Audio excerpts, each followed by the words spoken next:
welcome to Hare the Rabbit podcast. We explore everything that is rabbit. We look at different rabbit breeds, history, superstition, pop culture, news, and more. I would like to thank you for joining me today, your host, Jeff Hittinger. I'm not an expert, I'm just curious about learning more about rabbits, just like you. Development of the breed. In the July issue of the Journal of Animal Science, an article described the development of a terminal sire breed in the United States. And this is written by Luke Farr again. During the long-term breeding program, rabbits were fed a commercial diet. Litters were weaned at 28 days of age by removing the dam from the rearing cage. During the 28 to 70-day post-weaning phase, growth, feed consumption, and survival rates were monitored.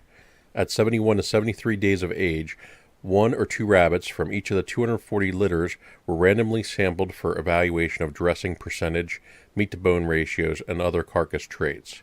As early as the F1 generation, which is the first generation, superior growth and meatiness were clearly observed.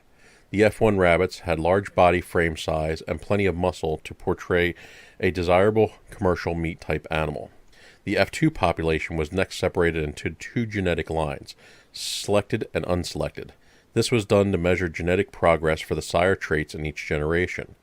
Next, there is 1 generation of random matings in both lines, generation 0. For the next 5 generations, rabbits in the selected lines with the heaviest body weight at 70 days of age were saved as replacements. No attention was paid to coat color or other characteristics. Replacements for the unselected line were chosen at random. There were a total of 1,616 rabbits from 336 litters, sired by 121 bucks and reared by 321 does. There were a total of 1,616 rabbits from 336 litters, and these were sired by 121 bucks and reared by 321 does that were produced in this phase of the breeding program. Under intense selection, considerable genetic progress was achieved in the selected line. By the 5th generation, the average 70-day body weight of selected rabbits were 4.9 pounds, while those of the unselected lines were 4.5 pounds. In addition, genetic improvements in weaning weight, daily weight gains, and meat-to-bone ratios were also confirmed in the selected line.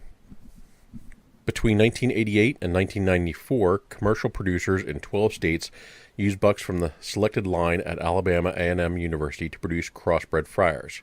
These large Altex bucks were mated mostly with purebred New Zealand whites or Californian and New Zealand crossbred does. Many producers reported that their crossbred Friars reached market size about a week earlier than their purebred New Zealand white Friars.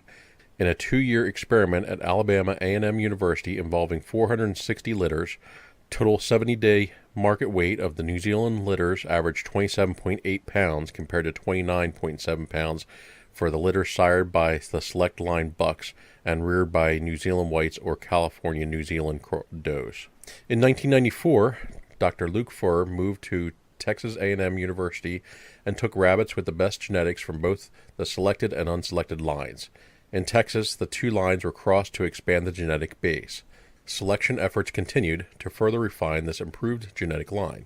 The name Altex has recently been given in terms of color. Altex rabbits will be white with dark points, a simple regressive gene retained from the California. This genetic stamp will avoid confusion between the white albino variety of the Flemish Giant and will avoid confusion between the smaller body size and lighter maturity weight featured of the Californian. The use of a terminal sire. Altex bucks and does may...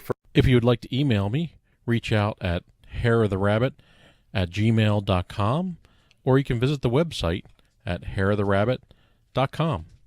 If you would like to support the podcast and keep the lights on, you can support us whenever you use Amazon through the link at the website on the Support the Podcast page. This will not cost you anything extra, and I cannot see who purchased what. You can also become a Fluffle fan supporter by donating through Patreon. And again, there's a link at the hareoftherabbitpodcast.com.